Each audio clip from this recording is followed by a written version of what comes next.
Quieter, but still things going on. This ballpark has been a game changer for the downtown community. When the ballpark's won awards for the construction and the idea behind it, because it's open all the time to the public, which is brilliant. It was years of planning, long before my time. The city met with each other, they did economic development studies, they tried to figure out which projects you need to be those anchor projects as you rebuild a downtown community, and they settled on a baseball stadium.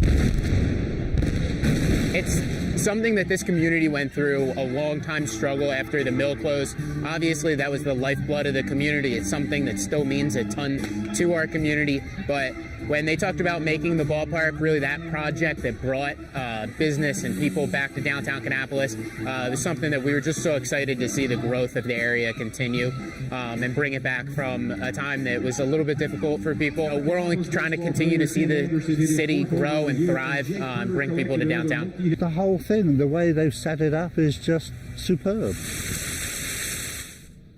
Yeah, a couple things that they did do in setting this up. They wanted to keep some of the buildings, the architecture that has been here intact. They just maybe gutted those buildings and let new businesses come into them. Another thing that's important to know, you may say, well, this is just a baseball stadium. What happens when it's not baseball season? Well, this stadium is open year-round, and they say that just last year they had as many people when there weren't baseball games come to the stadium in this area as they did when there were games. We're here in Kannapolis. Richard Devane for Wake Up Charlotte. Gas, groceries, services, all costing more right now. And rent is joining the ranks, too. In fact, real estate website Redfin says that rent rose 14% last year nationwide. And some of you here in Charlotte have reached out to us saying you are feeling the sting. You want to know if there are legal limits to those rent hikes you're seeing. WCNC Charlotte's Megan Bragg verifies. It started with this email from Alonzo Roberts. He told us his rent is increasing and he's wondering if the apartment complex can legally raise his rent 30%. So that was my question, if it's illegal. And so we reached out to Alonzo. Alonzo tells us his apartment complex is now under new management. I've been in this property now as of, 4 years, 5 years. And we was bought out once. And then now I think Cushman feels probably the third, if I'm correct. So let's take a look at this question. When your lease is up, can the landlord raise the rent as much as they want? Let's verify. Our source is Kim Graham, Executive Director of the Greater Charlotte Apartment Association, North Carolina Landlord-Tenant Law, and Mecklenburg County. According to the latest data from Mecklenburg County, the average monthly rent in Charlotte is $1,501. Kim Graham, who works with apartment complexes in Charlotte, says many places are raising prices. RealPage is reporting that the increase in rent is around 9.5%. That's for the last 6 months. And so if you double that, that's about 18.5%, 19% that we're seeing. But are landlords allowed to raise prices that much? They own it. And so there are no laws. There's no statutory law in place here. There are only a few states in the United States that have rent control, as it would. North Carolina is not a rent-controlled state. We went through the 6 pages of North Carolina landlord-tenant laws, and there are no restrictions on rent increases. It's typical for year-over-year rent increases to happen. But Graham says increases of this magnitude are unusual. She tells us it's a perfect storm because of inflation, the pandemic, and landlords trying to play catch-up from the eviction moratorium, which allowed renters who were struggling to pause their rent payments. Apartment owners experienced a $26.6 billion loss, billion with a B.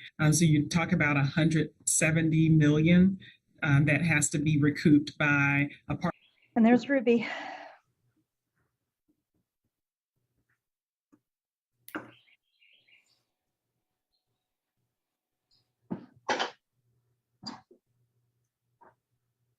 Hello? Hi, Dr. Jones. We hear you. Good. You hear us, Ruby? Quite well. Good. Just let me know when we're good to go, Charles. I'm just double checking. I can't seem to pull it up. I feel confident we are, but I want to. Yes, ma'am, we are live. I can see it on my side. Yeah, the meeting is yours, Madam Chair. All right, good afternoon. I now call the May 9th, 2022 emergency meeting of the Charlotte-Mecklenburg Board of Education to order. All board members are participating by simultaneous communication via Zoom. Madam Clerk, will you please call the roll? Board members, as I call your name, please say present. Board member Rhonda Cheek. Present. Board member Dr. Ruby Jones. Present. Board member Carol Sawyer.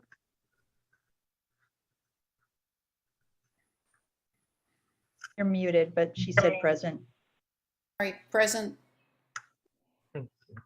Board member Margaret Marshall. Present. Board member Sean Strain. Present. Board member Lenora Shipp. Present. Board member Jennifer Delahara. Present. Board Vice Chair Thelma Byers Bailey. Present. Board Chair Elise Dashew. Present. Madam Chair, we have a quorum with 9 members present. All right, thank you, Madam Clerk, and without objection, the agenda is adopted. Earlier today, the board was informed that the news media received a copy of a letter dated March 30th, 2022 from former Superintendent Earnest Winston's attorney to the board's general counsel that alleges that the board acted improperly in supervising Mr. Winston in his role as superintendent.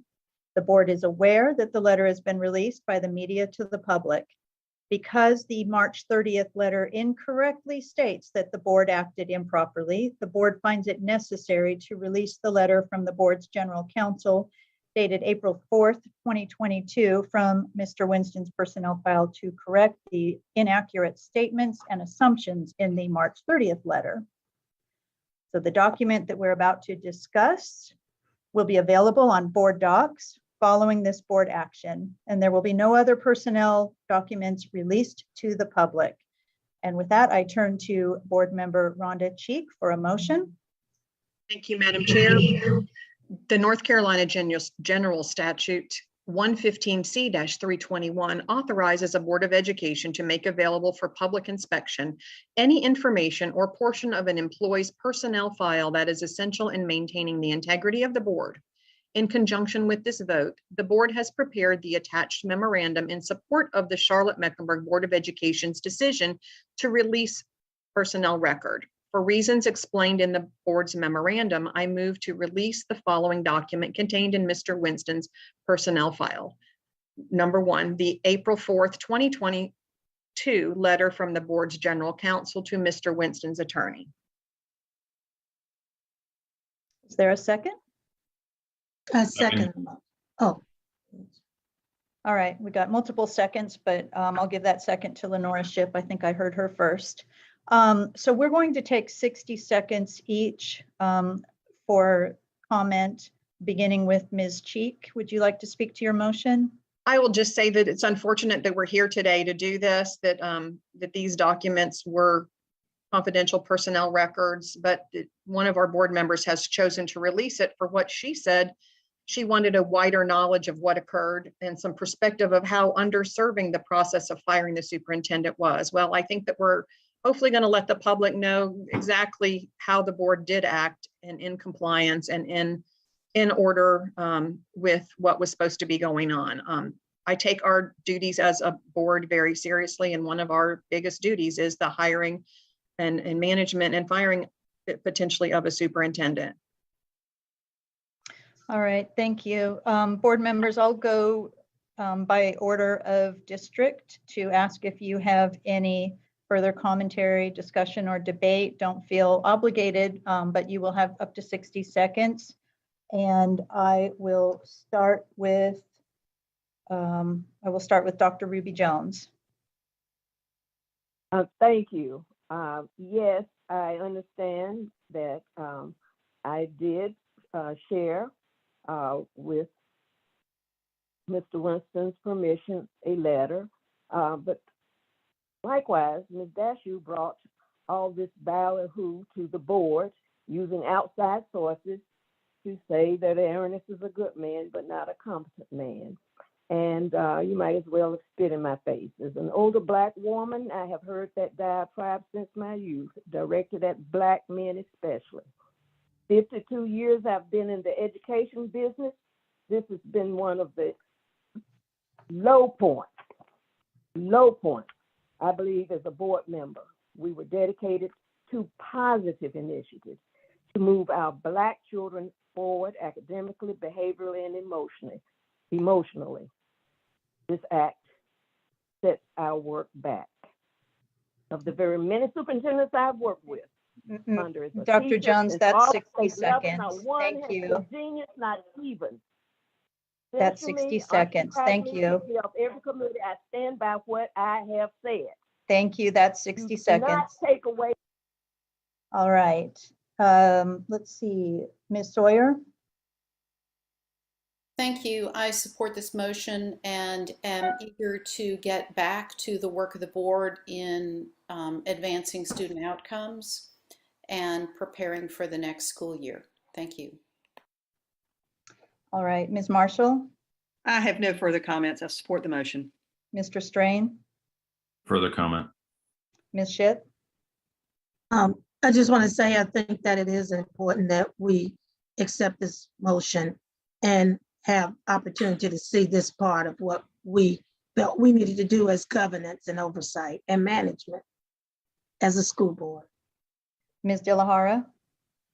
I just want to thank our general counsel for her timely and accurate response to the letter that we're releasing today. And I appreciate her thorough nature of it, and support this motion because it's important that we examine all of the facts and be rooted in the same set of understanding of what the role of the superintendent is and what the role of the school board is. So thank you.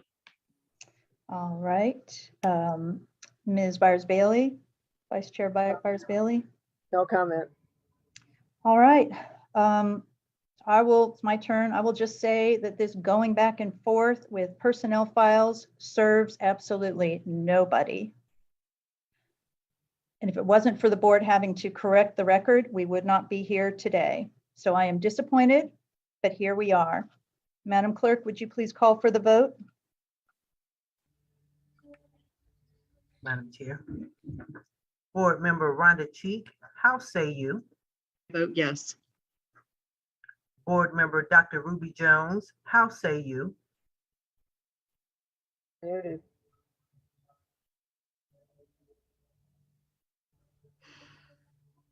Board Member Dr. Ruby Jones, can you unmute, please?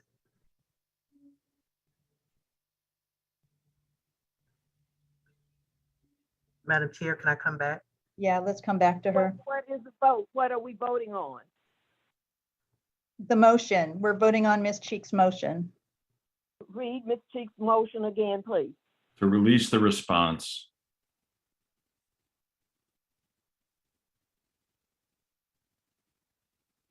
Okay.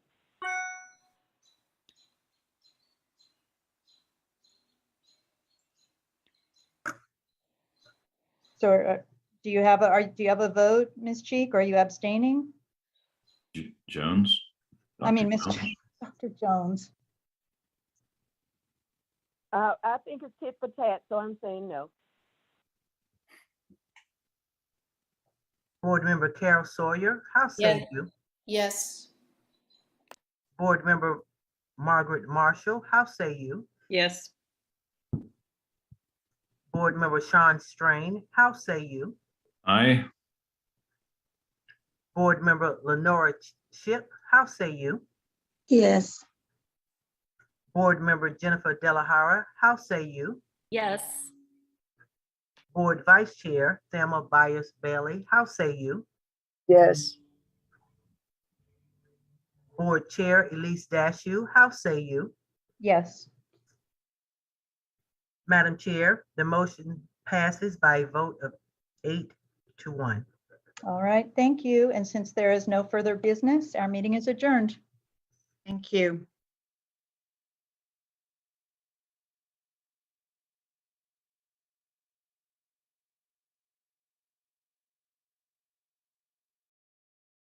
point in stately rooms before. This is like kind of an outlaw figure. Lindley McAlpine says she's the San Antonio Museum of Art's nerdy detective. This case is still open, since there's some debate whether this is the man who lived to kill Julius Caesar.